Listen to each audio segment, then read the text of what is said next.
Halo, sahabat khotbah, jumpa lagi dengan kami berdua di dalam Sermon Like Things untuk minggu ke-8. Oh no, ke-9 nih. 9. 9 Minggu lalu setelah yang 8 Pentakosta. kita sakit. Iya, minta maaf minggu lalu tidak ada karena kita berdua lagi flu, Dulu berat. dua-duanya flu berat. Jadi di skip. Ya, semoga eh, pertemuan kita hari ini bisa memberi banyak ide buat ke teman-teman yang mau berkhotbah maupun beribadah untuk minggu ini. Ya, apa aja nih eh, bacaan-bacaan yang dipakai untuk bacaan leksionari kita minggu ini? Iya.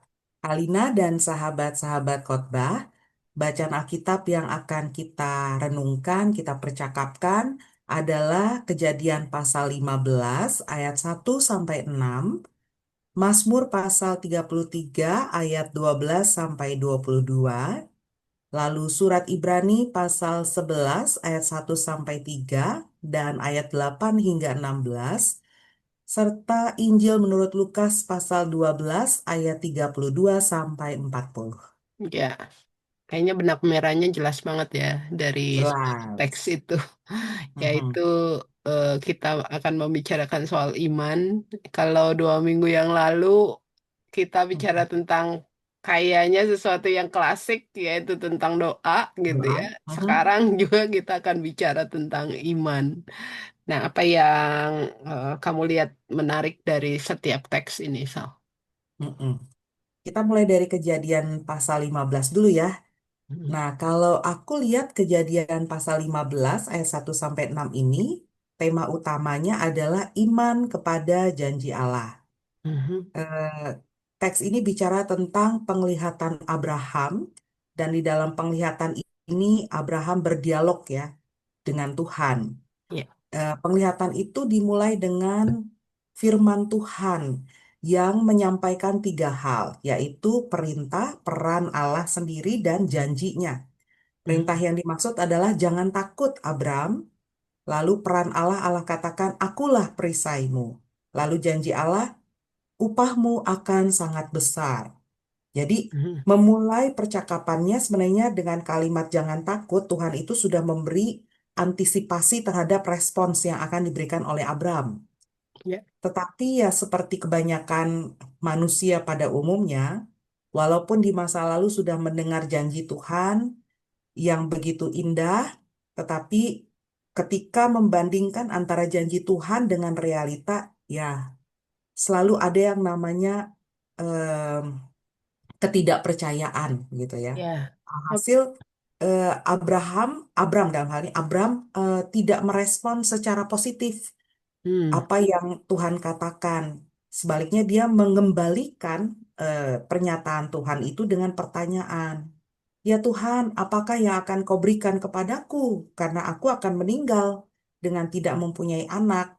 Dan yang akan mewarisi rumahku adalah Eliezer orang Damsyik itu gitu. Hmm. Sudah bertanya, terus ditutup pula dengan kesimpulan sendiri. Ini juga kesimpulan sendiri adalah engkau tidak memberikan kepadaku keturunan, sehingga seorang hambaku nanti akan menjadi ahli warisku. Ini kalau kita lihat responsnya tidak seperti yang diharapkan sebenarnya Mhm. dari kacamata Tuhan gitu. Mestinya kalimat Tuhan yang positif, jaminan bahwa dia adalah perisai Abraham dan upahnya akan besar, itu harus mesti direspons dengan kalimat positif juga. Paling tidak misalnya berkata, amin, jadilah kehendakmu Tuhan gitu. Ternyata enggak gitu. Respons Abraham, Abraham justru memberikan em, label yang baru kepada Tuhan. Ah enggak, buktinya Tuhan enggak memberikan kepada saya keturunan gitu. Mhm. Dia sudah melabeli pekerjaan Tuhan itu sesuatu yang negatif gitu. Karena dia tidak melihat janji itu terwujud dalam hidupnya. Nah, yang menarik ternyata Tuhan punya kesabaran yang luar biasa ya terhadap Abram. Mhm. Responsnya, responsnya adalah, hmm, orang ini tidak akan menjadi ahli warismu, melainkan anak kandungmu. Dialah yang akan menjadi ahli warismu. Lalu Tuhan membawa Abram keluar dan berfirman, coba deh kamu lihat ke langit, hitung bintang-bintang yang ada di sana. Kalau kamu dapat menghitungnya, hmm, Kan nggak mungkin kan kamu bisa menghitungnya. Demikianlah banyaknya nanti keturunan kamu. Nah, ini menarik. Setelah Abraham melihat bintang-bintang di langit, dia baru bisa menalar, bisa membayangkan, oh ternyata keturunan saya akan seperti ini. Maka Mhm. percayalah kepada Abraham. Percayalah Abraham kepada Tuhan. Maka Tuhan memperhitungkan itu sebagai kebenaran. Ini menarik juga ya. Kadang-kadang kita mungkin membutuhkan sesuatu yang bisa eh, meyakinkan kita secara visual gitu. Eh, Tidak hanya kata-kata. Ya, Nah, ini pengalaman yang unik antara orang beriman dengan Tuhan. Kebanyakan kita kemungkinan juga mengalami hal yang sama, bukan ya? iya, iya. Iya, buat saya memang teks ini tuh menarik banget gitu ya. Kalau kalau tadi kamu banyak menyoroti tentang iman kaitannya dengan bagaimana Abraham sendiri eh, merespon bahkan juga bagaimana Allah merespon eh, apa yang Abraham Abraham sampaikan begitu ya. Tapi buat saya eh, dari teks ini tuh sebenarnya kita bisa belajar tentang beriman itu bukanlah sesuatu yang disebut sebagai oh sempurna 100% selalu percaya Tuhan dan lain-lain gitu ya nggak pernah turun imannya nggak ada kayaknya orang yang seperti itu gitu. Mm-mm. Tapi dari Abram ini eh, dia merespon secara negatif kalau tadi pakai bahasa kamu. Mhm. Menurut saya, kalau saya menjadi Abram, jangan-jangan juga responnya sama. Bayangin, nunggunya udah bukan cuma setahun, 2 tahun, tapi puluhan Betul. tahun. Mendengar janji Tuhan yang sama itu puluhan tahun gitu. Dia mencoba menjadi seorang yang sangat realistis gitu. Ya. Oke, dia udah diberikan berkat. Dia nggak bilang bahwa Tuhan nggak memberkati. Tuhan memberkati dengan kekayaan, begitu ya, dengan perjalanan yang mungkin dia harus lewati bersama dengan keluarganya dan menerima banyak berkat Tuhan. Tapi ketika tiba pada keturunan, dia adalah seorang yang sangat logis. Ya sudah, kalau memang keturunan apa kekayaan ini harus jatuh ke tangan hambanya, ya sudah gitu tuh. Dia tidak lagi mempermasalahkan soal keturunan begitu. Eh, dan juga dengan berani ya sekali lagi ini bagian menurut saya ini bagian dari imannya ya bagaimana dia berani menyampaikan itu kepada Tuhan. Bukankah ini mau menunjukkan sebenarnya eh, Mhm. kedekatan ya. Dia tahu bagaimana menyampaikan isi hatinya, jujur apa adanya, gitu. Dia dia nggak ada kepura-puraan. Ya mungkin di balik perkataan itu juga ada kekecewaan dan lain-lain. Begitu bisa jadi, ya. Tapi dia dia berani menyampaikan itu kepada Tuhan gitu. Dan juga yang menariknya buat saya adalah ketika Tuhan membawanya itu ke keluar dan melihat bintang. Itu Mhm. buat saya tuh eh, kalau saya membayangkan ya momennya ya, ketika diajak bicara di dalam rumah, terus diajak keluar, itu tuh memberikan break sebenarnya. Kalau buat Ya. saya ya, break Mhm. buat kalau orang mengharapkan sesuatu dan itu belum kejadian atau mungkin kita berharap masalah kita selesai dan lain-lain kan apa ya cuma yang dilihat dipikirkan nah itu ya itu aja kan Mhm.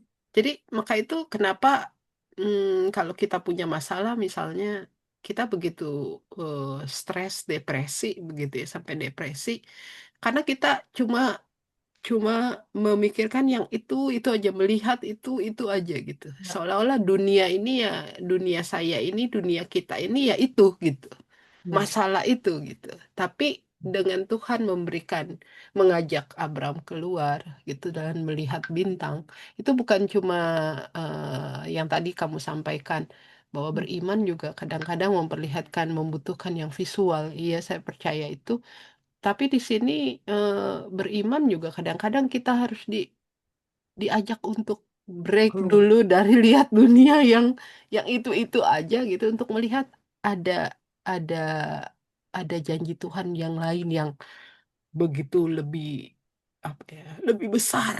Karena itu kan kenapa Tuhan kan berkata keturunanmu akan seperti bintang di langit kalau engkau bisa menghitungnya gitu kan. Jadi Mhm. Abraham itu diajak diajak untuk oke berhenti dulu melihat duniamu, lihat ada dunia lain yang Tuhan janjikan gitu ya. Dan ini Betul, apa ya, melampaui apa yang kamu pikir, apa yang kamu apa ya, mm, melampaui dari duniamu itu gitu. Karena betul, apa sih yang Tuhan tidak sanggup untuk lakukan gitu. Jadi betul. ketika di bagian akhir ya di ayat 6 dibilang bahwa Tuhan memperhitungkannya sebagai kebenaran, Mhm. saya memikirkan begitu ya beriman tuh gitu. Kita bukan beriman bukan berarti kita harus menjadi orang yang sempurna dan itu nggak mungkin gitu. Tapi bagaimana kita belajar berani untuk percaya bahwa Tuhan sanggup melakukan apapun juga gitu ya dan juga kita berani untuk membicarakannya dengan Tuhan gitu. Nah, itu yang paling penting Iya ya. kan? Membicarakannya juga menyaksikan lagi apa yang Tuhan anugerahkan keluar kita dari dunia kita sementara gitu ya. Dari dunia masalah ini untuk melihat bahwa ada yang lebih besar Iya, yang Tuhan anugerahkan gitu ya di balik atau ya ya di balik dari masalah-masalah kita itu sendiri. Karena itu sebenarnya menarik sebenarnya Sal kalau kita tarik ya ke Ibrani ya, ya, ayat yang betul, sudah sangat terkenal gitu.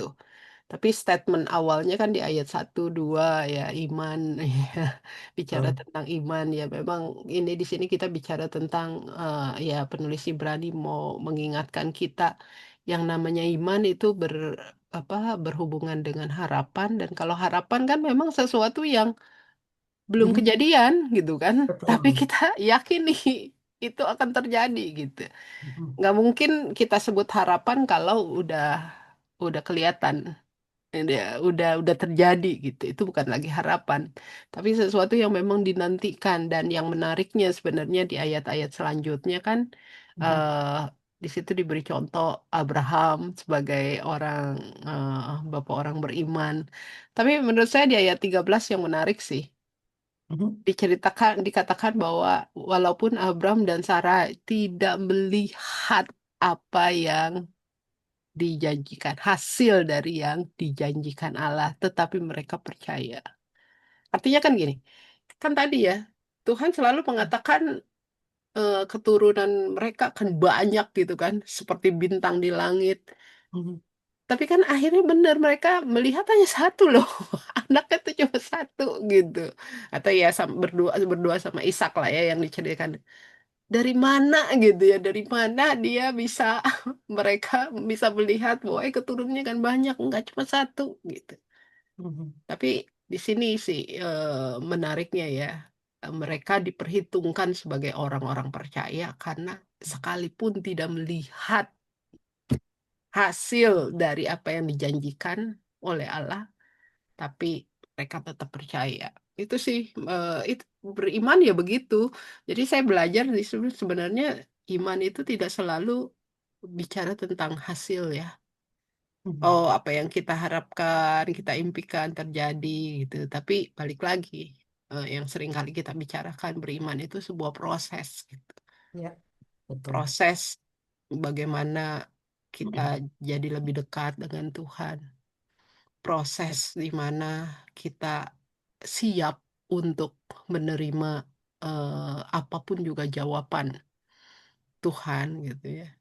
Siap untuk apa namanya bukan cuma siap tapi belajar eh, belajar mengakui bahkan mengakui keterbatasan sebagai manusia gitu kan.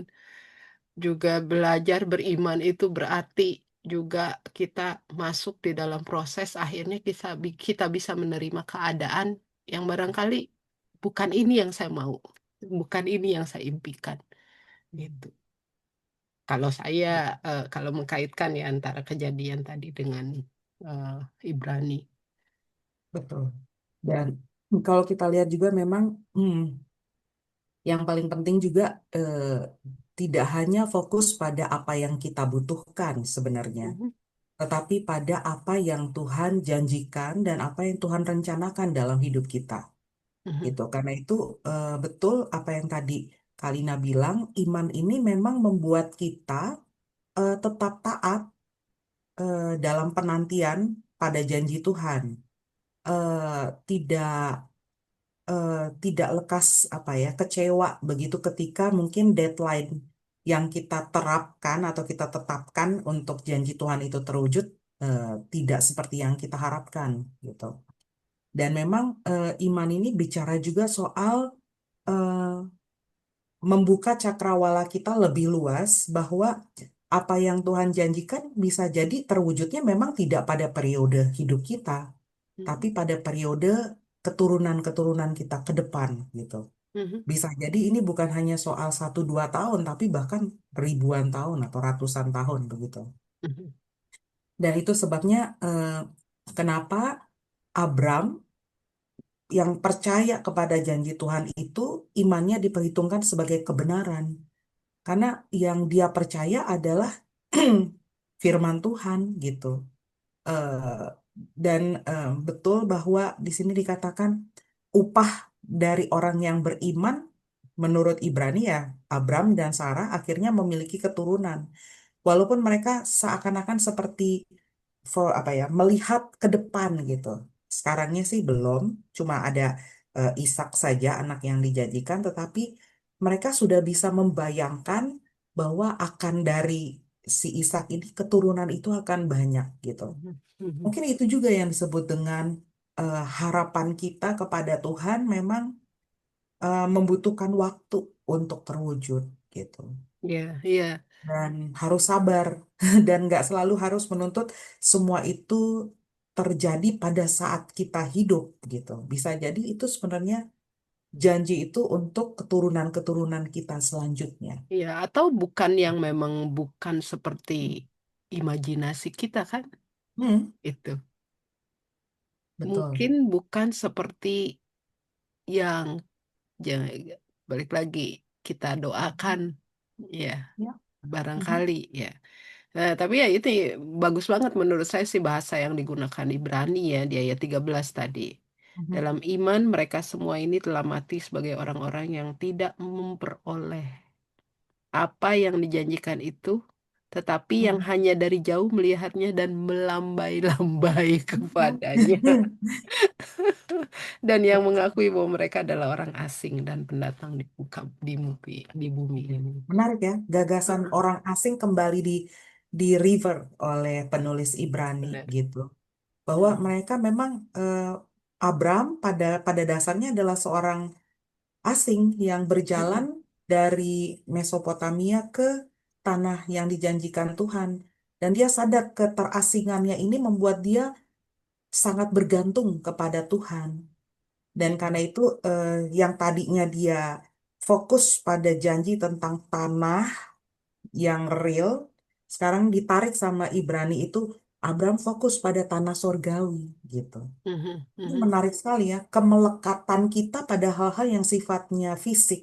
mhm. Walaupun kita mengharapkan itu dalam janji Tuhan, kadang-kadang bisa membuat kita memang eh, apa ya, eh, tidak tenang gitu. Karena yang kita Iya, lekatkan hati kita, pengharapan kita pada hal yang bisa hilang, iya. bisa rusak gitu. Tapi kalau kita melekatkan itu pada pengharapan yang sifatnya spiritual, ya, Mhm. yang sifatnya kekal, membuat kita jauh lebih tenang ketika menjalani kehidupan yang mungkin di dalam penantian itu kita merasa tidak pasti gitu ya. Nah, ini ngomong-ngomong kemelekatan, jadi kalau Mhm. kita mau bicara lagi dari Injil, Mhm. Lukas 12 kan juga bicara soal itu ya, eh, Setuju.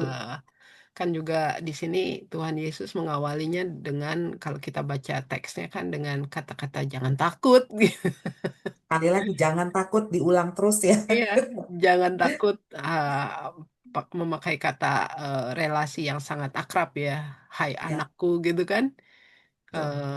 Ini kan eh, sesuatu yang sangat menarik gitu. Apalagi kemudian di ayat-ayat selanjutnya bicara sekali lagi bicara tentang harta, di mana Mhm, hartamu berada, eh, ya di situ hatimu berada kan, mhm, kemelekatan itu gitu.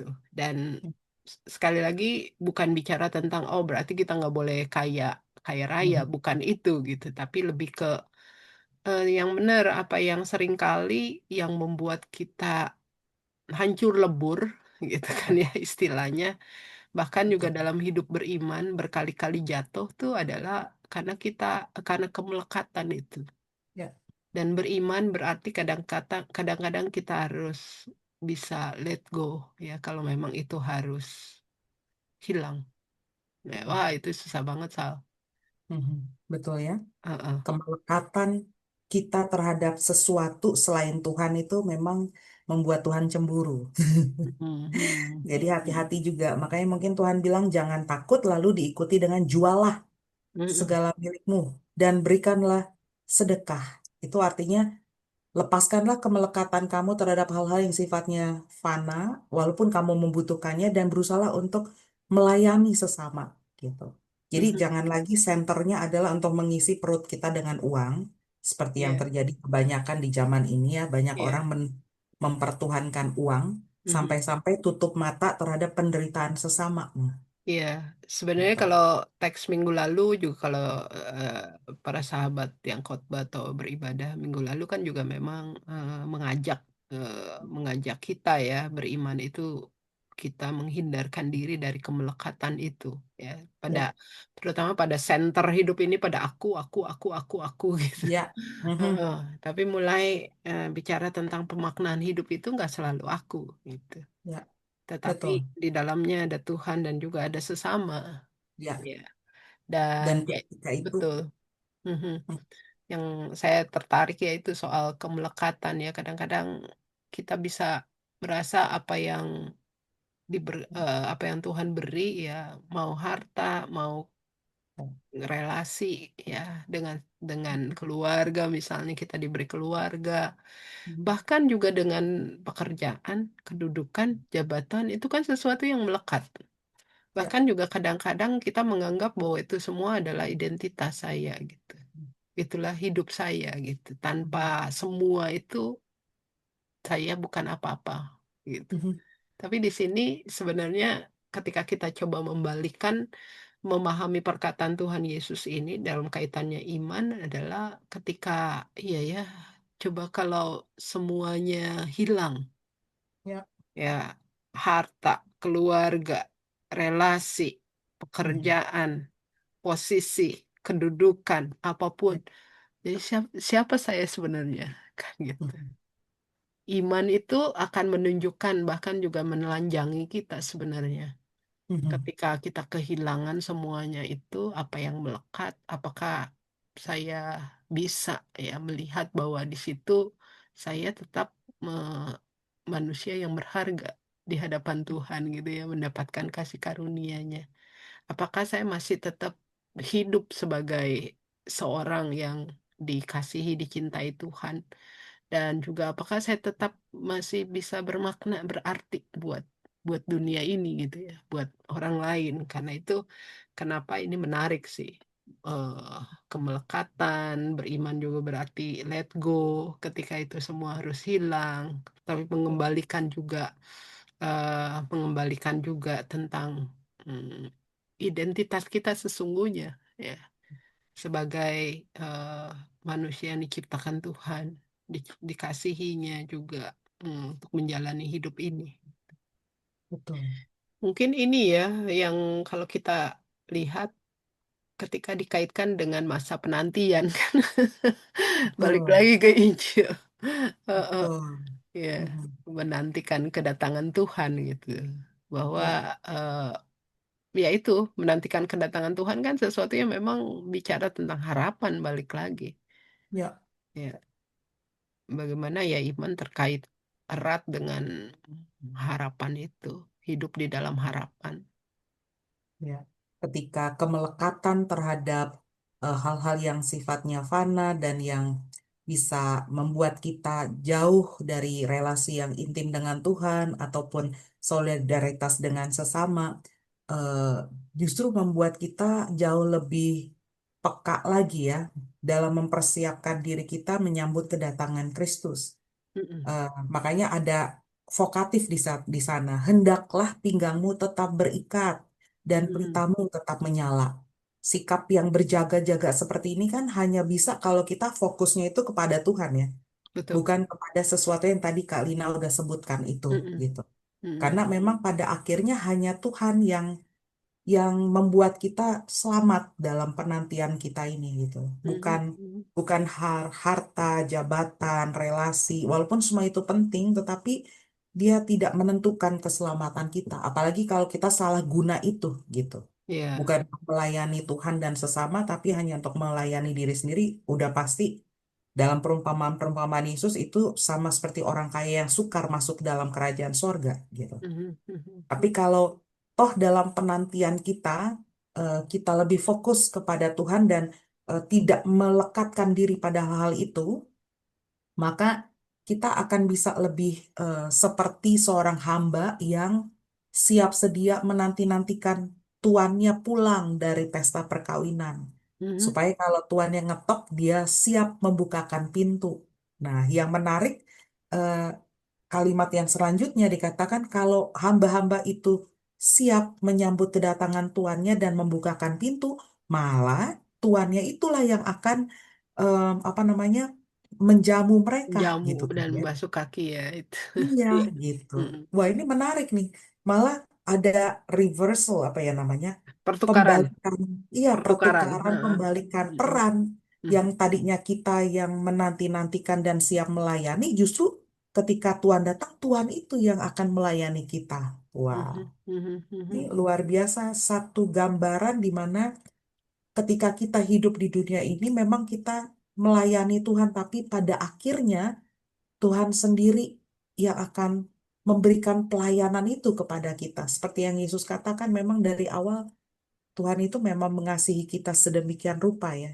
Dan Iya, dia iya. tahu dia tahu memberi upah kepada orang-orang yang siap sedia Mhm. menantikan dia dan yang rela untuk melepaskan kemelekatan itu dari Iya. segala demi dia. Mhm. Gitu. Mungkin ini juga yang dikembalikan kalau kita mau bicara tentang iman ya, yang kita diajak untuk mengembalikan eh, konsep, pemahaman, perjalanan iman kita pada pada apa yang sebenarnya Tuhan anugerahkan gitu ya, sejak Dia menciptakan kita itu kan yang diungkapkan pemazmur kan. Mhm. Eh, Tuhan itu memandang dari sorga ya kan bahasanya begitu, Ya, memandang dari betul. sorga, dia melihat semua anak manusia dari tempat kediamannya, dia menilik semua makhluk penduduk bumi, dia Betul. membentuk hati, ya kan ini mau mengingatkan kita kembali gitu. Memang ya beriman itu bicara tentang bagaimana saya berserah penuh gitu ya, percaya penuh kepada Tuhan yang memang ya bisa diandalkan gitu. Bukan hanya Yang tahu pencipta tapi segalanya ya. tahu segalanya. Betul. Aha. Karena itu mungkin menarik juga kalau kita lihat Mazmur 33 ayat 12 ini kan diawali dengan ucapan bahagia ya. Mm-mm. Ya, Ucapan bahagia kepada bangsa yang yang dipilih. Allahnya adalah Tuhan. Benar, yang sengaja dipilih ya di situ Ya, dikatakan betul. pakai kata Ini yang bangsa dipilih. yang dipilih Tuhan, bukan mereka yang memilih Tuhan ya, Mhm, tapi Tuhan yang mhm, memilih mereka. mhm, mhm, Ini mhm, luar biasa memang. mhm, Lalu ada peringatan setelah pernyataan tentang Tuhan tahu segalanya, ada peringatan di situ ya. mhm. Raja tidak akan selamat oleh besarnya kuasa dan demikian juga seorang pahlawan tidak akan tertolong oleh besarnya kekuatan Ya. karena kuasa dan kekuatan yang difigurkan dengan kuda itu adalah harapan yang sia-sia untuk kemenangan karena ketangkasan kuda pun kan tidak memberikan keluputan. Nah, ini kalau ditarik ke pengalaman kita zaman sekarang apapun yang kita pandang bisa kita andalkan, entah itu diri kita sendiri ataupun apa yang bisa kita lihat di sekeliling kita dan kita gunakan, percaya aja itu tidak bisa membawa sesuatu yang pasti dalam hidup kita, nggak bisa diandalin. Iya. Karena itu pasti akan lenyap, akan berkurang nilainya, bahkan akan rusak. Hanya Mhm. Tuhan yang bisa kita andalkan. Iya. Iya. Betul. Iya. Jadi ya itulah inti dari seluruh teks kita.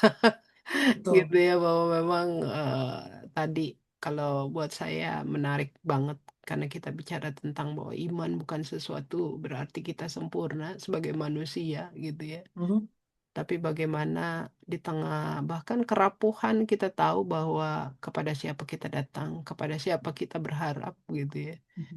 Bahkan juga sesuatu yang memang kita nantikan ya, eh, bahwa beriman itu akan mengajarkan kita untuk berproses Ya. untuk hidup ini, berproses untuk segala sesuatu yang Tuhan telah anugerahkan ya. Mengetahui kehendak Tuhan bukan berarti kita bisa melihat seluruh gambar rancangan Tuhan ya. Mhm. Tapi kadang-kadang di tengah perjalanan memahami semua rancangan Tuhan, tapi kita belajar mengenal mengenal Tuhan, mengenal diri sendiri, dan juga mengenal panggilan kita, mengenal orang lain, sesama kita ya, seluruh Setuju. ciptaan. Tuh. Jadi kalau satu kalimat mungkin iman itu sebenarnya adalah proses menanti-nantikan Tuhan. Belajar terus-menerus mengharapkan kebaikan Tuhan sebab Dialah penolong dan perisai kita. Iya. Iya, oke. Semoga teman-teman para sahabat yang mau berkhotbah punya dapat banyak ide dari Amin. sermon lighting ini. Begitu juga teman-teman yang mau beribadah juga sudah bersiap dan belajar lagi terus-menerus untuk hidup beriman kita. Sekali lagi, para sahabat, apabila ada saran, ada mungkin saran, ada masukan atau juga request, silakan DM di IG kami atau juga email ke Pergi Kasih Ministry Official. Oke, terima kasih. Sampai jumpa. Selamat Tuhan melayani. berkati. Bye bye.